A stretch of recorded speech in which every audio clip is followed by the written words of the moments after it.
威士忌真係好複雜啊，複雜到不得了啊！又煙熏又泥煤，一陣又水果，一陣又太妃糖，哇，好亂啊！阿媽唔識啊，咩嚟嘅？飲酒一啲都唔複雜。由今日開始，我要拍翻啲視頻出嚟，手把手帶你進入威士忌世界。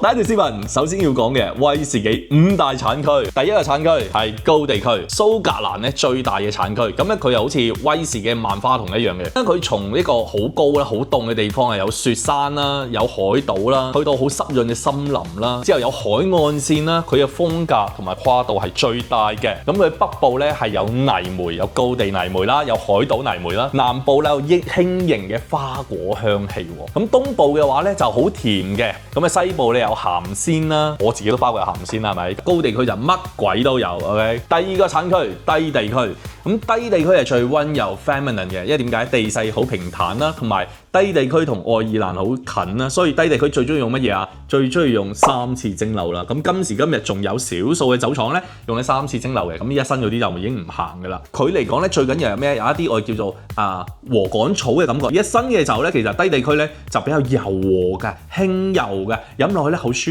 服嘅，所以低地區嘅存在感係最低嘅。第三個區斯貝區 Speyside， 咁呢個區咧其實本身係喺高地區入邊嘅，咁但係因為佢實在太勁啦，佢要獨立。有一句説話叫威士忌界嘅黃金走廊啊，點解？因為佢有條河啦，叫斯貝河啦，好多酒廠係依住嗰條河去做嘅。OK， 有水先做到酒噶嘛，係咪？好多間好出名嘅酒廠嘅，下次再同大家講下。第4個產區艾雷島啦，入邊依家係有7間酒廠啦，咁啊入邊好多間酒廠全部都係世界知名。最緊要入邊做嘅酒啊，極大比例都係有泥煤感嘅，泥煤啦、海風啦，標榜住愛好者嘅終點站。第5個亦係最後一個坎培爾鎮啊，呢個產區咧有2/3都係屬於一間酒廠嘅，就係雲頂酒廠啦。蘇格蘭入邊咧要成為一個產區，有一樣嘢嘅，你要喺一個地方入邊有3間酒廠先得。而坎培爾鎮啱啱好得3間，一間叫格蘭蒂酒廠，另外一間叫雲頂酒廠，第3間叫可蘭酒廠。